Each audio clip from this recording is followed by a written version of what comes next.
주신 말씀으로 순종과 배려라는 제목으로 말씀을 나누고자 합니다. 주님께서 우리에게 새 계명을 주셨습니다. 내 마음을 다하며 목숨을 다하며 힘을 다하며 뜻을 다하여 주 너의 하나님을 사랑하라. 또한 내 이웃을 내 자신같이 사랑하라는 계명입니다.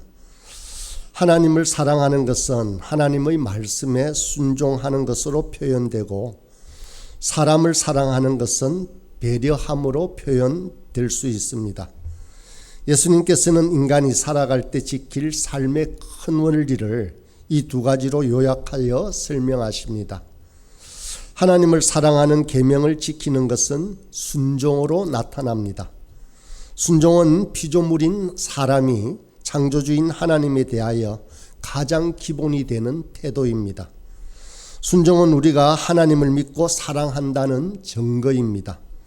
하나님을 사랑하는 자는 반드시 하나님의 말씀을 지킵니다. 이것은 부모를 사랑하는 사람이 당연히 부모님께 순종함으로 부모에게 자신의 사랑을 표현한 것과 같은 원리입니다. 우리가 하나님을 사랑한다는 것에 드러난 행동이 있어야 합니다. 실제적인 행동이 없는 것은 공허할 수밖에 없습니다. 성경은 이렇게 말합니다. 요한일서 5장 3절입니다. 하나님을 사랑하는 것은 이것이니 우리가 그의 계명을 지키는 것이라. 또 요한복음 14장 21절에는 나의 계명을 지키는 자라야 나를 사랑하는 자니 나를 사랑하는 자는 내 아버지께 사랑을 받을 것이요 나도 그를 사랑하여 그에게 나를 나타내리라. 그러므로 하나님을 사랑한다면 당연히 하나님의 계명에 순종하게 됩니다. 하나님의 말씀에 순종하는 것은 하나님께 사랑을 표현하는 것임과 동시에 사람이 이 땅에서 가장 행복하게 살아가는 것입니다. 또 순종이 인간의 존재 목적을 성취하는 가장 좋은 길입니다. 왜냐하면 창조주인 하나님이 사람은 어떻게 살아야 될지를 가장 잘 아시고 또 그 원리를 성경을 통해서 제시하고 있기 때문입니다. 순종이 창조주 하나님에 대한 것이라면 배려는 피조물에 대한 것입니다. 배려는 하나님이 만드신 사람을 비롯한 모든 피조물에 대한 우리의 태도를 말합니다. 우리가 살아가면서 가르치고 배우는 교육 활동을 합니다. 교육이란 하나님께서 창세기 1장에서 말씀하신 대로 모든 만물을 다스리라고 하신 명령을 어떻게 효과적으로 실행할 수 있을까를 배우는 것입니다. 교회에서뿐만 아니라 가정과 학교를 비롯한 모든 가르치고 배우는 과정을 통해서 우리는 하나님이 만드신 사람과 만물을 어떻게 효과적으로 섬기고 봉사할 수 있는 것인가를 배우게 됩니다. 사람들이 만물을 다스리는 것을 자기 마음대로 다스리는 것으로 잘못 이해하여서 자연이 파괴되고 그것이 부메랑처럼 인간에게 돌아오고 있습니다. 만약 배려함이 있었다면 그런 일은 절대로 없었을 것입니다. 사랑에는 배려가 필요합니다. 그러면 우리는 사람을 어떻게 배려해야 할까요? 예수님은 배려에 대한 방법을 성경 전체를 통해 한마디로 요약하고 있습니다. 그것은 마태복음 7장 24절에 나오는 말씀입니다. 그러므로 무엇이든지 남에게 대접을 받고자 하는 대로 너희도 남을 대접하라 라는 말입니다. 자신에게 해주기를 바라는 대로 배려해 주는 것이야말로 최상의 배려입니다. 그렇게 배려하는 법을 배울 때 다 함께 살아가는 아름다운 세계가 열려질 것입니다. 우리 부활소망교회의 성도님들은 너무도 이 배려에 잘 훈련되어 있습니다. 둔감한 제가 깜짝 놀랄 때가 자주 있습니다. 이 배려의 다른 표현은 관용입니다. 관용은 너그러움입니다. 빌립보서 4장 5절에 너희 관용을 모든 사람에게 알게 하라. 주께서 가까우시니라고 권면합니다.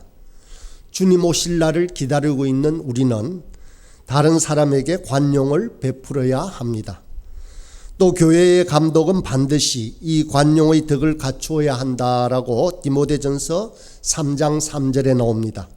술을 즐기지 아니하며 구타하지 아니하며 오직 관용하며 다투지 아니하며 돈을 사랑하지 않는 사람이 교회의 중직이 되어야 한다라는 말입니다.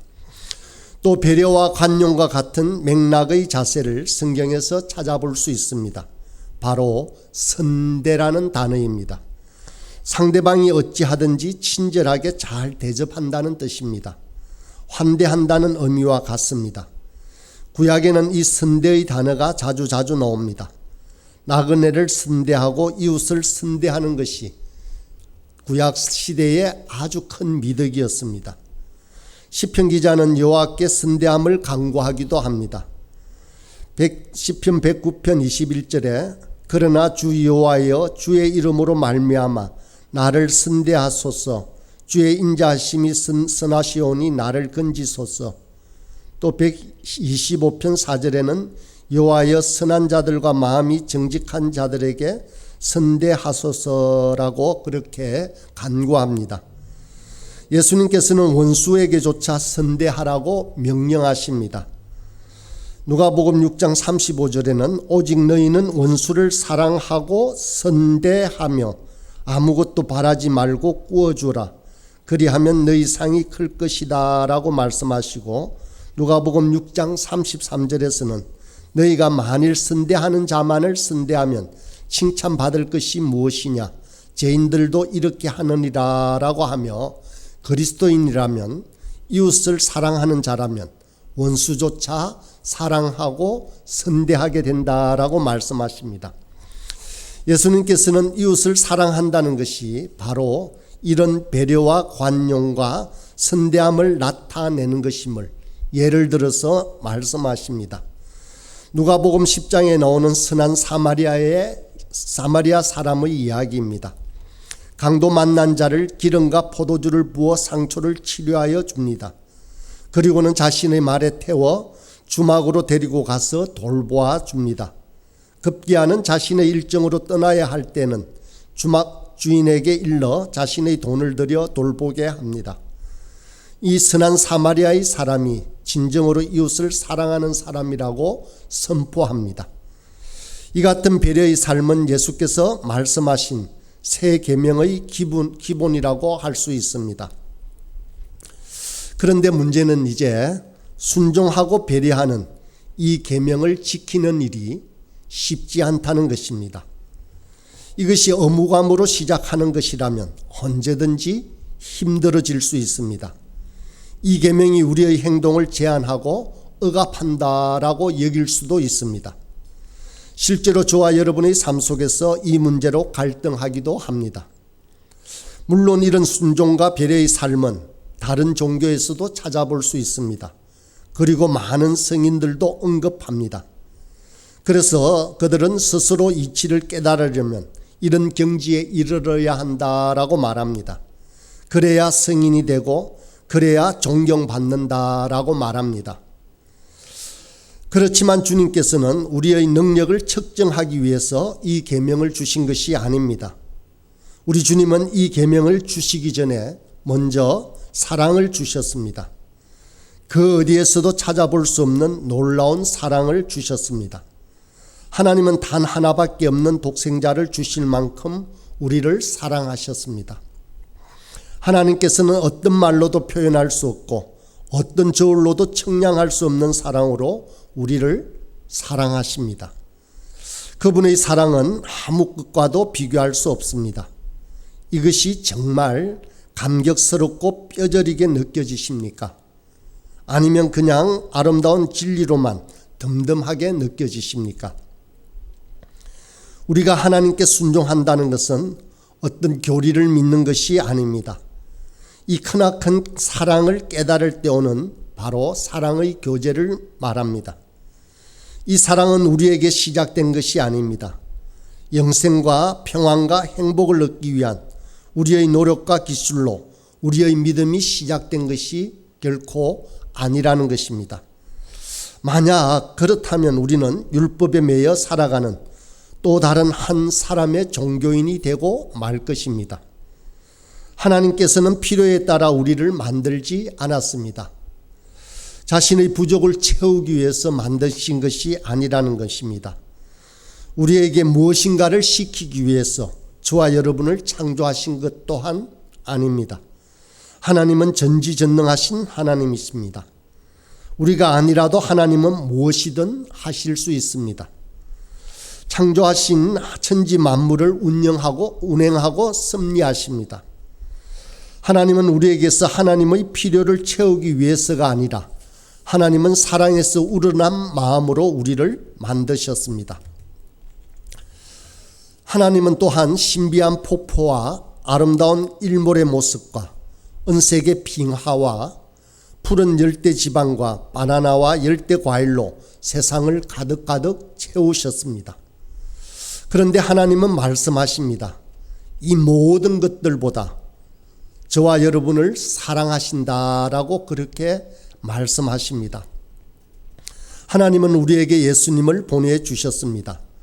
예수님께서 이 땅에 오신 것은 저와 여러분이 하나님께 어떤 존재인지를, 어떤 의미인지를 가장 잘 말씀해 주고 있습니다. 예수님께서는 우리가 갚을 수 없는 빚을 갚기 위해 십자가로 이끌림을 받았습니다. 하나님은 이 십자가를 두고 우리에게 말씀하십니다. 이제 너는 모든 슬픔에서 해방되었다. 더 이상 죄는 없다. 공의에 필요한 모든 조건들은 충족되었다. 이 십자가를 통해 너는 이제 내 마음이 어디에 있는지 이해할 수 있게 되었을 것이다 라고 말씀하십니다. 요한일서 3장 1절의 말씀을 쉬운 성경으로 읽어보겠습니다. 아버지께서 우리를 얼마나 사랑하고 계신지 생각해 보십시오. 하나님께서는 우리를 너무나 사랑하셔서 우리를 그분의 자녀라고 불러주셨습니다. 이제 우리는 정말로 그분의 자녀입니다. 우리는 바로 하나님의 자녀입니다. 하나님의 사랑에서 결코 끊을 수 없습니다. 나는 확신합니다. 죽음이나 생명이나 천사들이나 하늘의 권세자들이나 현재일이나 장래일이나 어떤 힘이나 가장 높은 것이나 깊은 것이나 그 밖에 어떤 피조물이라도 우리를 우리 주 그리스도 예수 안에 있는 하나님의 사랑에서 끊을 수 없습니다. 저와 여러분은 하나님의 사랑을 받은 사람입니다. 아무리 우리 마음이 사랑을 받고 싶다고 외쳐도 그 외침은 우리를 사랑하고자 하시는 하나님의 갈망에 비한다면 가냘픈 메아리에 불과합니다. 우리는 우리가 세상에 태어나기도 전에 하나님께서 마음 깊이 사랑하시는 사람들입니다. 이것은 우리가 누구인지를 보여주는 가장 심오한 비밀입니다. 이것은 노력한다고 해서 얻을 수 있거나 쟁취할 수 있는 것이 아닙니다. 이것은 오직 감사하게도 그냥 우리 품에 주어진 것입니다. 저와 여러분은 하나님 안에 살고 있습니다. 하나님께서는 저와 여러분을 생각만 해도 기쁨으로 빛납니다. 우리가 사랑에 빠져 있을 때 우리는 사랑하는 사람을 생각만 해도 미소가 떠오르는 것과 같은 말입니다. 저와 여러분은 하나님의 사랑을 받은 사람입니다. 앞으로 우리가 어떤 일을 한다고 해도 지금 하나님께서 우리를 사랑하는 것보다 더 많이 사랑하게 만들 수는 없습니다. 더 어떤 큰 성과로도 더 높은 지위나 더 높은 수준의 영성과 순종으로도 그렇게 할 수는 없습니다. 또 지금까지 해온 어떤 일도 지금 하나님께서 우리를 사랑하시는 것을 덜하게 할 수도 없습니다. 어떤 죄라도 어떤 실패라도 어떤 잘못이라도 어떤 후회라도 그렇게 할 수는 없습니다. 하나님의 사랑은 전적으로 은혜입니다. 우리가 하나님의 사랑을 얻으려고 평생을 노력해도 그 노력으로 되어지는 일이 결코 아닙니다. 여러분은 하나님의 은혜 안에서 믿음으로 구원을 받았습니다. 여러분 스스로는 자신을 구원할 수 없습니다. 구원은 하나님의 선물입니다. 제 말이 아니라 에베소서 2장 8절을 쉬운 성경으로 읽었습니다. 또 에베소서 2장 4절과 5절에는 하나님은 자비로우시고 우리를 너무도 사랑하셔서 그냥 내버려 두지 않았습니다. 하나님의 뜻을 따르지 않아 영적으로 죽은 우리들에게 그리스도를 통하여 새 생명을 주신 것입니다. 여러분은 하나님의 은혜로 구원을 받았습니다. 저와 여러분은 은혜로 구원을 받았을 뿐만 아니라 오늘 지금도 은혜로 사랑을 받고 있다는 사실을 기억해야만 합니다. 하나님께서는 과거에 우리가 영적으로 어떤 일을 수행했는지를 보고 지금 우리를 어떻게 느끼시는지를 바탕으로 하여 우리를 구원하신 것이 아니라는 것입니다. 하나님의 사랑은 항상 은혜가 넘치는 사랑입니다. 우리는 아무 대가 없이 사랑을 받았습니다. 오늘 읽은 본문 로마서 5장 8절을 쉬운 성경으로 읽어보겠습니다. 그리스도께서는 우리가 아직 죄인 되었을 때 우리를 위해 죽으셨습니다. 이것으로서 하나님께서는 우리를 향한 그분의 사랑을 나타내셨습니다. 우리가 아직 죄인 되었을 때 주님께서 죽으셨습니다. 우리에게 어떤 것도 요구하지 않으셨습니다. 우리는 은혜로 살도록 만들어졌습니다. 이제 우리는 하나님 앞으로 나아갑니다. 은혜로 우리는 용서를 받았습니다. 하나님께서는 우리의 죄를 끄집어내어 십자가에 못 박으셨습니다. 하나님은 우리를 해방시켜 주셨습니다. 짐을 내려놓게 해주셨습니다. 깨끗게 해주셨습니다. 그러므로 우리는 기쁨 가운데 살 수 있습니다. 흔들리지 않은 확신을 가질 수 있습니다. 오늘이나 내일이나 그 다음 날에나 영원토록 말입니다. 이것이 우리로 하여금 새 계명으로 살아가게 하는 힘입니다. 순종하고 배려하는, 하나님을 사랑하고 이웃을 내 몸과 같이 사랑하는 그 원동력이 되는 것입니다. 바로 이 사랑이 우리로 하여금 순종과 배려의 삶을 만들어냅니다.